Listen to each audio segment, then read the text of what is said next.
శ్రీశైలంలో చాలా మందికి తెలియని ఒక అద్భుతమైన ఆశ్రమం గురించి ఈరోజు చెప్తాను. ఇక్కడ ఉంటే మనం గుడిలో ఉన్నట్టే ఉంటుంది.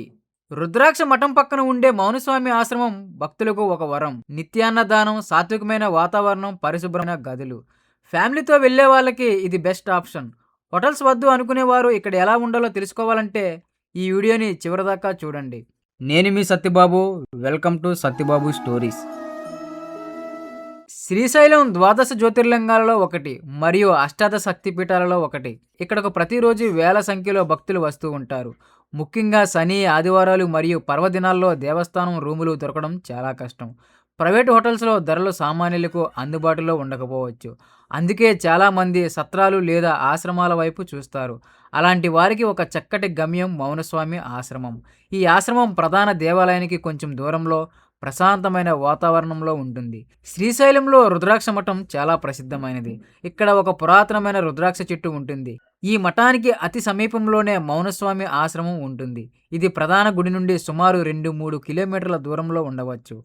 ఆటోలో లేదా సొంత వాహనంలో సులభంగా చేరుకోవచ్చు. ఈ ఆశ్రమం కేవలం ఉండటానికి మాత్రమే కాదు, ఒక ఆధ్యాత్మిక కేంద్రం. ఇక్కడ ప్రతిరోజు వచ్చిన భక్తులకు అన్నదానం జరుగుతుంది. ఆకలితో ఉన్నవారికి అమ్మవారి ప్రసాదంలా భోజనం పెడతారు. పేరుకు తగ్గట్టే ఇక్కడ వాతావరణం చాలా ప్రశాంతంగా ఉంటుంది. ధ్యానం చేసుకోవాలనుకునే వారికి ఇది స్వర్గం లాంటిది. ఇక్కడ పూజలు, భజనలు జరుగుతూ ఉంటాయి. మీరు ఇక్కడ ఉండాలనుకుంటే కొన్ని విషయాలు గమనించాలి. ఇక్కడ భక్తుల కోసం గదులు అందుబాటులో ఉంటాయి. ఇవి 5 స్టార్ హోటల్స్ లాగా ఉండవు, కానీ శుభ్రంగా ఉండటానికి అనుకూలంగా ఉంటాయి. చాలా వరకు ఇక్కడ వసతి ఉచితం లేదా చాలా తక్కువ రుసుము ఉంటుంది. కరెంటు బిల్లు నిర్వహణ కోసం కొంత మొత్తం విరాళంగా ఇవ్వమని అడగవచ్చు. కుటుంబంతో వచ్చిన వారికి, సాధువులకు, నిజమైన భక్తులకు ప్రాధాన్యత ఇస్తారు. అల్లరి చేసేవారికి, మందు తాగేవారికి ఇక్కడ అనుమతి ఉండదు. మౌనస్వామి ఆశ్రమంలో భోజనం ఇలా సాత్వికంగా ఉంటుంది. సాధారణంగా అన్నం, పప్పు, సాంబార్, రసం, కూర, మజ్జిగ మరియు పచ్చడి ఉంటాయి. రుచి ఇంటి భోజనంలా ఉంటుంది. మధ్యాహ్నం సుమారు 12:30 నిమిషాల నుండి 2 గంటల వరకు అన్నదానం జరుగుతుంది. రాత్రిపూట కూడా అల్పాహారం లేదా భోజనం ఉండవచ్చు.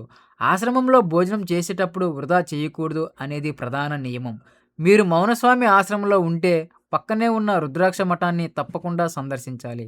ఇక్కడ ఉన్న రుద్రాక్ష చెట్టుకు చాలా శక్తి ఉందని భక్తుల నమ్మకం. ఈ మఠంలో శివలింగం ఉంటుంది. ఇక్కడ కూర్చొని ధ్యానం చేస్తే మనశ్శాంతి లభిస్తుంది. కొన్నిసార్లు ఇక్కడ రుద్రాక్షలు కూడా భక్తులకు అందుబాటులో ఉంచుతారు. మీరు ఇక్కడ స్టే చేయాలి అనుకుంటే ఈ రూల్స్ పాటించడం ముఖ్యం. ఆశ్రమం పరమ పవిత్రమైన ప్రదేశం కాబట్టి సిగరెట్లు, మందు తాగడం పూర్తి నిషేధం. సాంప్రదాయ దుస్తులు ధరించడం మంచిది. రాత్రి 9 గంటలు లేదా 10 గంటల తర్వాత ఆశ్రమం గేట్లు మూసేయవచ్చు. కాబట్టి గుడి దర్శనం ముగించుకుని త్వరగా చేరుకోవాలి. మీకు కేటాయించిన గదిని, పరిసరాలను శుభ్రంగా ఉంచాలి. మౌనస్వామి ఆశ్రమానికి ఆన్లైన్ బుకింగ్ సౌకర్యం ఉండకపోవచ్చు. మీరు శ్రీశైలం చేరుకున్న తర్వాత నేరుగా ఆశ్రమానికి వెళ్ళి ఆశ్రమ నిర్వాహకులను కలవాలి. రూమ్ కావాలంటే అందరి ఆధార్ కార్డులు చూపించాల్సి ఉంటుంది. పండగ రోజుల్లో రద్దీ ఎక్కువగా ఉంటుంది, కాబట్టి రూమ్ దొరకకపోవచ్చు. అలాంటప్పుడు డార్మెటరీలో పడుకోవడానికి అనుమతి అడగవచ్చు. మౌనస్వామి ఆశ్రమంలో ఉంటే దగ్గరలో ఈ ప్రదేశాలు చూడవచ్చు. పాలధార, పంచదార అది శంకరాచార్యులు తపస్సు చేసిన ప్రదేశం. ఆశ్రమానికి దగ్గరగానే ఉంటుంది. హటకేశ్వరం ఇక్కడ కూడా ఒక శివాలయం ఉంటుంది. సాక్షి గణపతి శ్రీశైలం వచ్చే భక్తులు ఇక్కడ సాక్ష్యం చెప్పించుకుని వెళ్తారు.